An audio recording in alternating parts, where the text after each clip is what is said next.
Hello, welcome back to another manga chapter review for One Piece. Now we have chapter 1137, titled Shamrock Takes the Stage.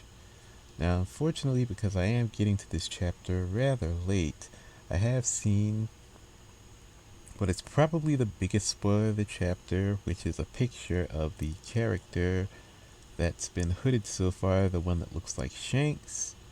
So I know at least at a glance what the character looks like. I haven't read anything spoiler wise, so hopefully there's still a lot to discover in this chapter, but I do know that the character gets unmasked in this chapter.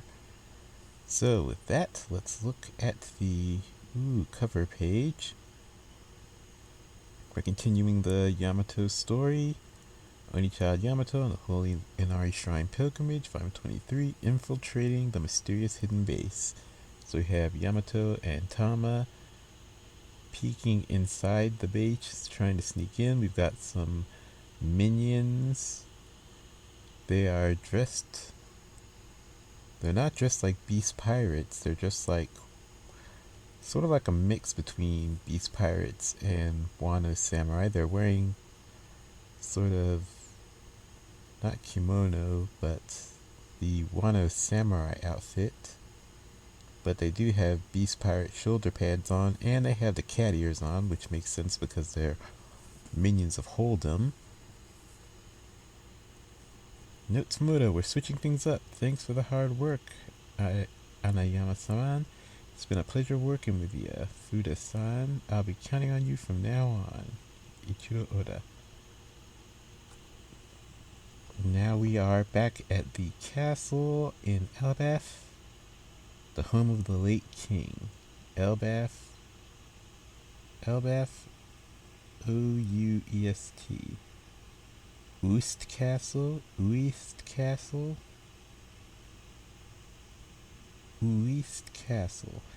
In the 14 years since King Harold's death, no one has come near this castle.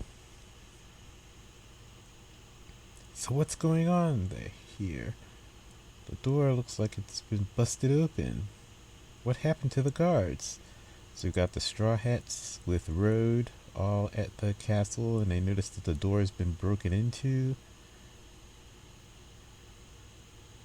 What? Something's wrong, says Nami. It was broken from the inside. Why would intruders do that, says Zoro. Only one way to find out. Let's go, says Luffy. The key! Where's the key? And Luffy starts running in through the hole. The damage looks recent. Oh, wait, this is unnerving. This place is huge. So the others have followed Luffy into the castle. I can barely see the ceiling. This is way too vast to be walkable, says Nami. Hey, Rodo, know where the key is? Says Luffy. No. I'm just a run-of-the-mill guy. I've never been in here before. Well, I'm glad you're here now, says Nami. Really, Nami-taso? Agreed. Now get moving, says Zoro. Zoro is carrying them so they can walk through the massive castle. Wow, what a castle. Being here is thrilling and terrifying. Everything's falling to pieces. Is this the intruder's handiwork? No, this battle damage has been here ever since Loki killed King Harold. Zoro looking around. This took some serious destructive power. Loki is a monster, and King Harold was renowned as a great warrior. This damage was inevitable. What? They're so big! Huh? This is scary, are they? This place is covered with giant skeletons. The castle once had numerous guards. On that day, around 100 of them stood ready to kill Loki, but only one survived, Lord Jarl. After that tragedy happened here, coming to this site was forbidden. And we see all of these skeletons, giant skeletons, and swords sticking out of the ground. So Jarl was the only survivor.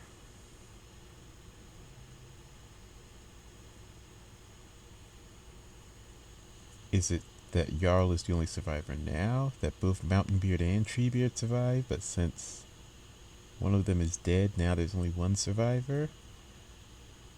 I'm thinking that's probably the case. It's a den for vengeful spirits. Look, guys, over here. The skull is enormous. It's also got horns. I wonder if he knew oars. These belong to someone with ancient giant warrior blood. There are no longer any pure-blood members of that clan, but their blood still flows in some of us. Like King Harold, who was larger and stronger than most. Okay, so we got a bit of a confirmation here about giant genealogy. So this confirms that Ors Jr. is probably a pure-blooded or close to pure-blooded descendant of Ors. Giants that have ancient giant warrior blood have the horns and probably the other demonic features that make them look like Ors. So for example, the numbers in Wano, those guys were probably, they had ancient giant warrior blood.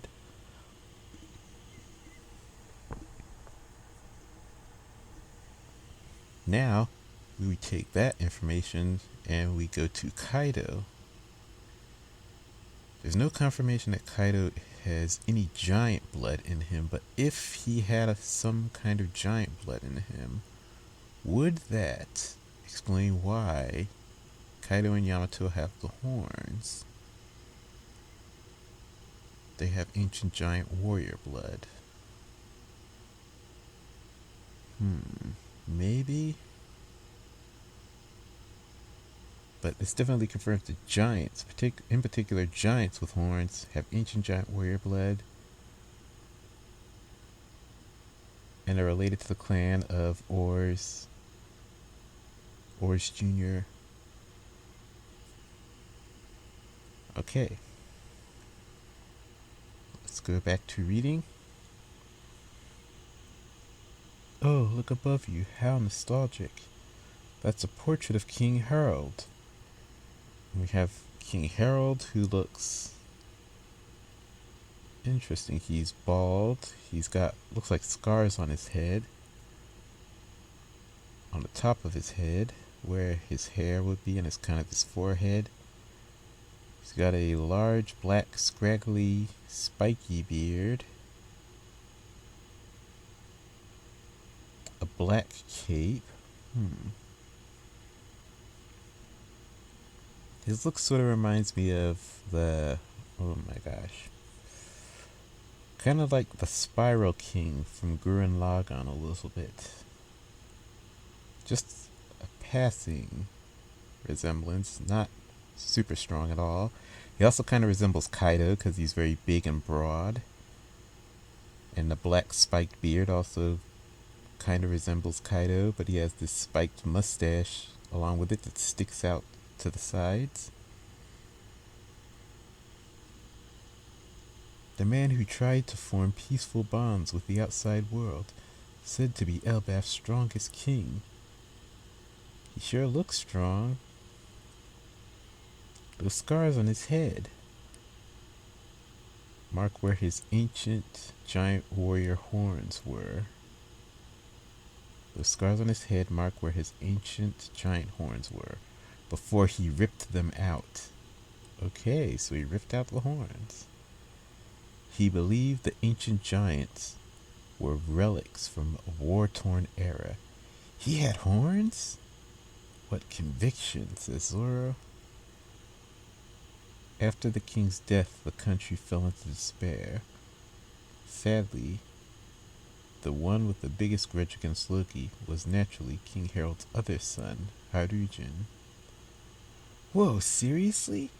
He's Loki's brother? They have different mothers. Before marrying the queen, Harujin was born to a different woman.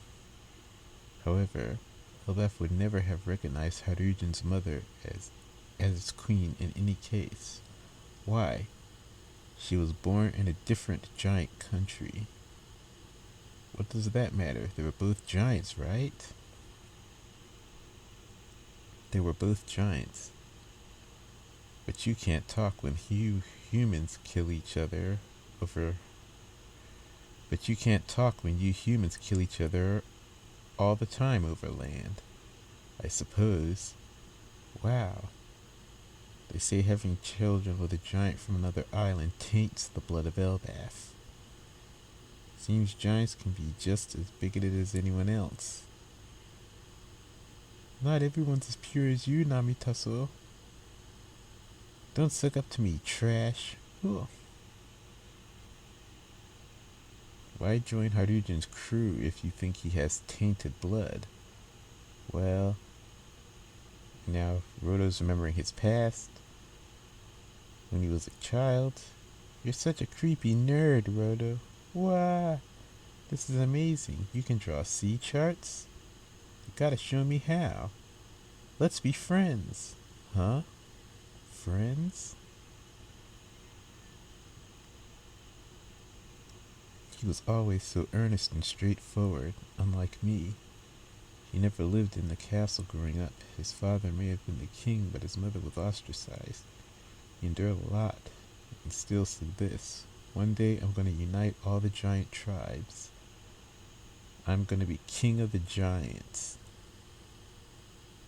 Now we're flashing to where Harujin and the others are still celebrating. Woo, I know you're the man who can do it. Harujin. I want to make his dream a reality. That kind of boring motivation is nothing new to me, says Zora. Hey, this way. I found some knocked out giants. Now we're going back to the realm of the dead. And someone is screaming. Ah! Do you finally understand? Huff, huff. This is only because I can't move from this spot. So you've got Loki and he's bleeding and beaten up. The result would be the same even if you could, says the masked figure, the cloaked figure. You commoner. We are offering you a chance at divinity. And now we've got Gunko using her powers again, and now the bandages have turned into these massive boots. So I guess the bandages,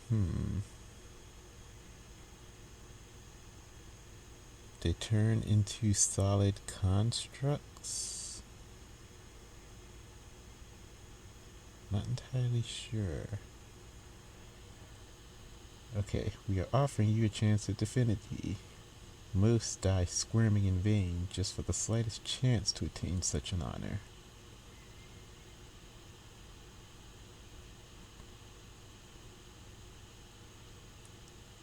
And Gunko is using her power to stomp on the wolf. And the arrow is still pointing. Now the arrow is pointing towards Loki. Crap. You need this again.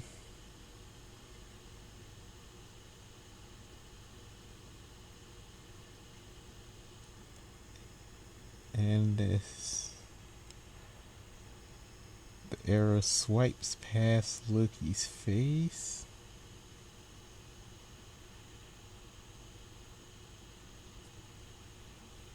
Okay. So you're gonna let loose a full speed kick to the right side of my face. Huff. It'll turn me sideways.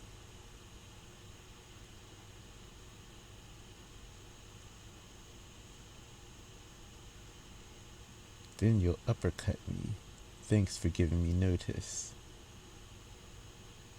These arrows show the trajectory of my future. The outcome is inevitable. Only I can stop it before it happens. Okay, so we get an explanation, a little bit of an explanation about Gunko's power. So the arrows show the trajectory of her future. So wherever the arrow points is the movement that Gunko is going to make in the future. It's a very interesting power, and with that exclamation, it doesn't seem to be that it is related to Eames' power, because Eames' power wasn't a trajectory of the future.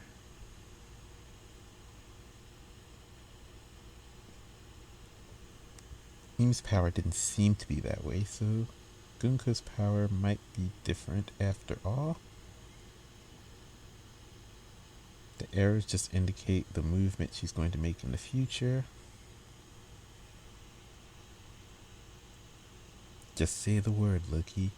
Will you join God's Knights?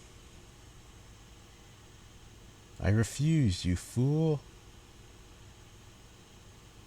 And then we have Gunko carrying out her attack. Following the trajectory of the line, she kicks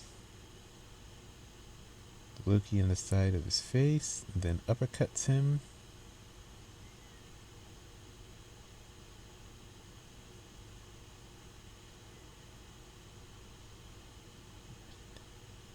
And now a bear in the realm of the dead is growling.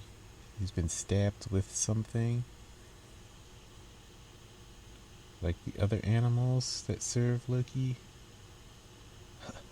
Ha. Damn it. You'll pay for this.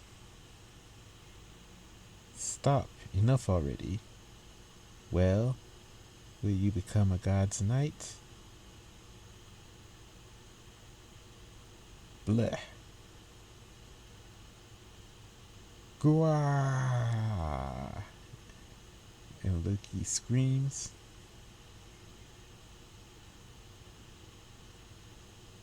It's alright, Gunko. Now the masked figure is talking. Stands up, pulls off his cloak. Let's change our tact. Contact Mary Joa. Not every piece ends up being useful. I wanted to go about this more shrewdly, but I guess not. Not yielding, even if it means death. Do we chalk this up to faith? Long ago, the savage warriors of Elbath dominated the New World. The world government will bring them to heel no matter what. The God's Knights have mobilized. So we get the full reveal of the character. He looks like Shanks, but he has longer hair. And he's wearing a very fancy knight outfit, very similar to what Figurlane Garling is wearing a little bit. And we get the Oda box with his name. Captain of the God's Knights, World Nober, Figurlane Shamrock, elder son of Figurlane Garling. Or son of elder Figurlane Garling.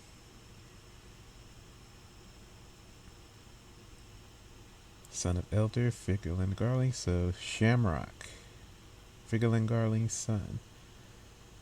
God's Knight Gunko, the arrow fruit. Okay. Confirms that is devil fruit power. Arrow fruit. And captain of the God's Knights. So, with Garling becoming a Gorosei, it probably means that he had to abandon his post as leader of the God Knights, captain of the God Knights. And Figurlane Shamrock is stepping into his place.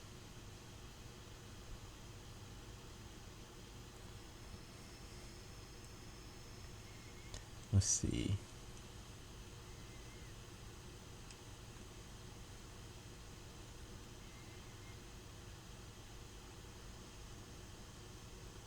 So, I'm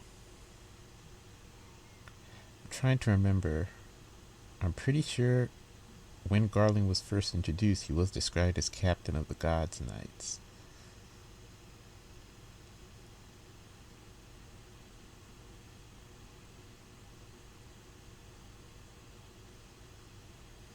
And it all lines up with a theory that's been going around. He looks just like Shanks. Of course, he doesn't have the scar on his face. And because younger Garling looked like Shanks, of course,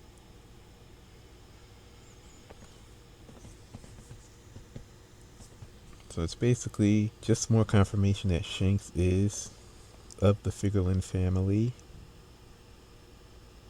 Now we know he has a brother. Also, this would be the figure that visited the Gorosei during the reverie, because they didn't show more than the side of his face. The Gorosei never referred to him as Shanks when he visited them. They just said that with your status, you shouldn't be involved in politics. Back then, the assumption was when it was Shanks, with his status as a pirate and as a warlord, not a warlord, as a pirate and as a Yonko, he shouldn't be involved with politics. But now, with this information, they could have been talking to Shamrock and saying with his status as a God's Knight, he shouldn't be involved in politics. I mean, I guess this doesn't 100% confirm it wasn't Shanks that spoke to the Gorosei during the reverie, but it does kind of make that idea less likely now, and more likely that it was this Shamrock that spoke to the Gorosei. Now, if I can remember what he was speaking about,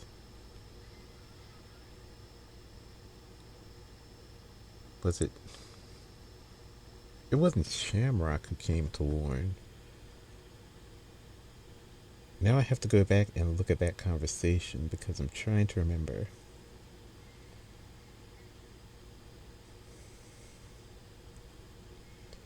If that conversation is what I'm thinking it was, that the Shanks came to warn the Gorosei about Blackbeard.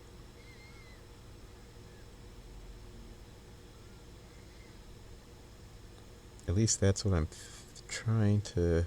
That's what's coming up in my mind as I'm trying to remember what happened during the reverie. Shanks went to the Gorosei to warn him about Blackbeard. If that was Shamrock, he wouldn't care about Blackbeard. Blackbeard is just a regular mortal, a worthless insect of no concern.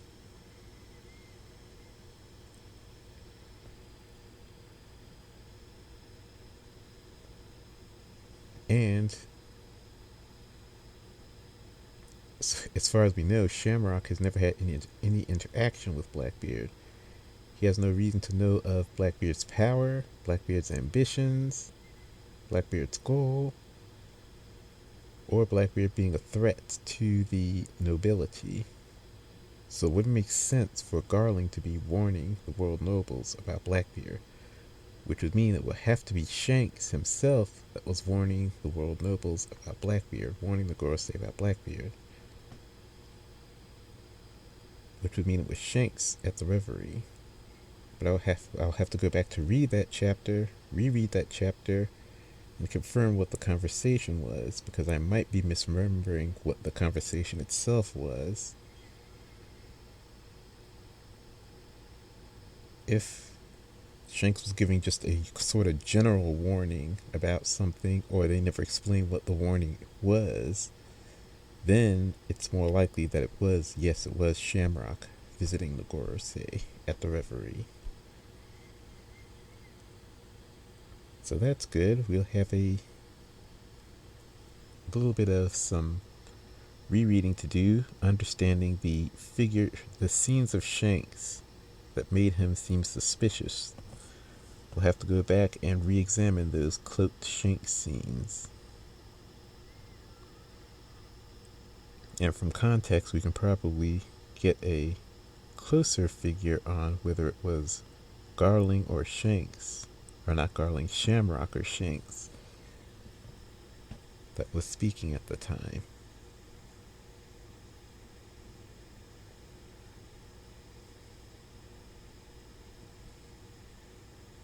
We got some lore on the giants, some more information on Harujen,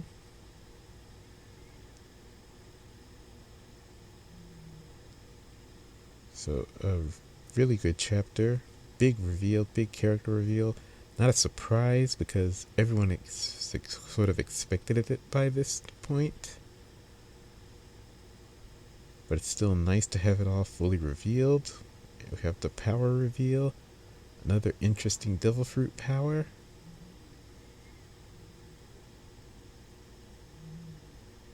Loki, we now know that Loki is ancient giant blood. Harujen, wait a minute. That means Harujen is of ancient giant blood too. But Harujen doesn't have horns. So Harujen's always wearing a helmet, so did Harujen rip off his horns like his father did? And Loki didn't rip off his horns?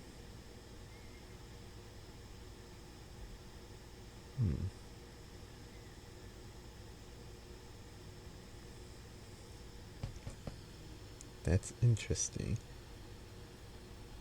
So yeah, a very good chapter. Obviously things are going to get much more intense in Elbaf.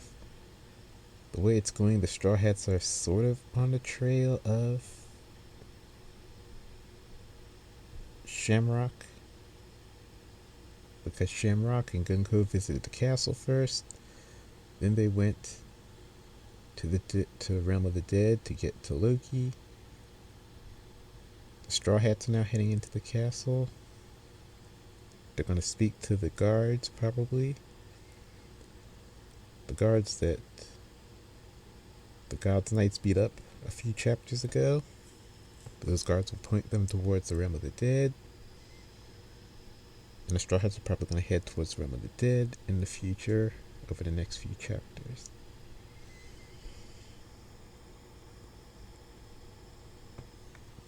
So things are kind of picking up.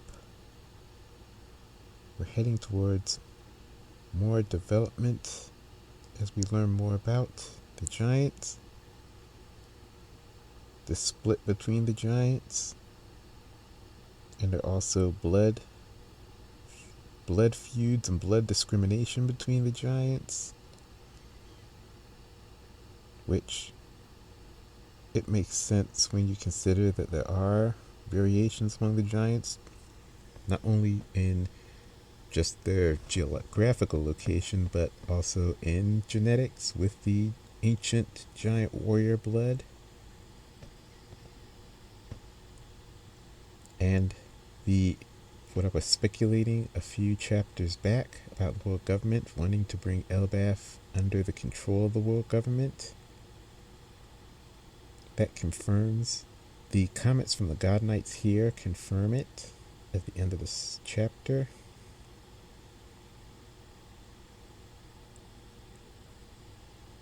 Long ago, the savage warriors of Elbaf dominated the New World. The world government will bring them to heel no matter what. The world government has a goal in Elbaf. The goal is to bring the giants under the control of the world government. The world government has always wanted the giants under their control because they are the most powerful race on the planet. So this makes sense. The problem is,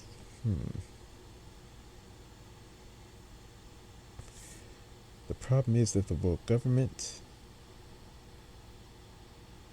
generally can't access Elbaf that easily, but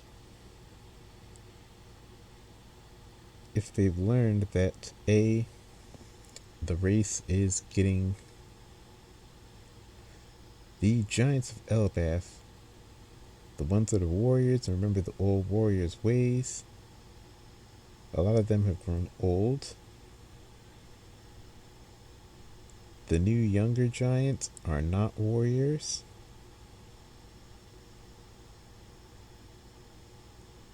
There's general chaos and disarray in the power structure of Wano. The royal family is completely shattered, basically. Loki is a chaotic element, but he's the prince. If the world government were to bring Loki under control, that would be a lot of power to the world government.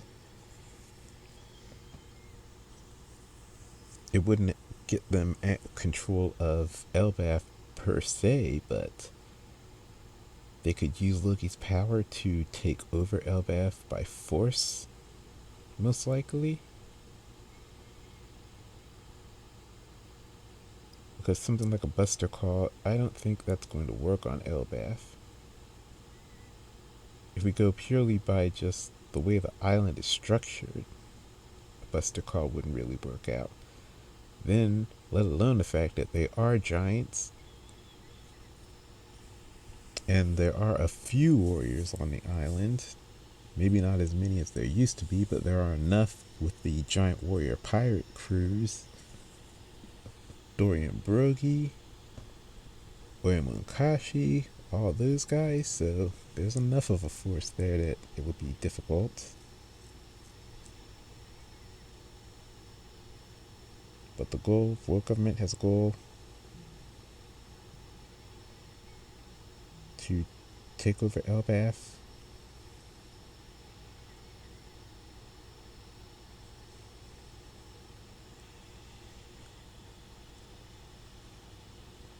And we have to go, Now I want to go back and look at the 12 figures. The 12 in-game figures closest to the One Piece. Was Shamrock that mask, that unrevealed figure, that silhouetted figure? So that's another thing we'll have to go back and examine. The 12 figures closest to the One Piece, the endgame main characters.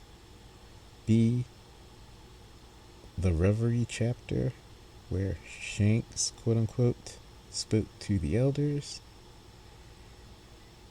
I think those are the two major points to go look back at. But there's no break next week, so that's good. And with that, I will wrap things up here. Thanks so much for watching. Please like, comment, subscribe, all that stuff. And I will catch you in the next chapter review. Stay chill.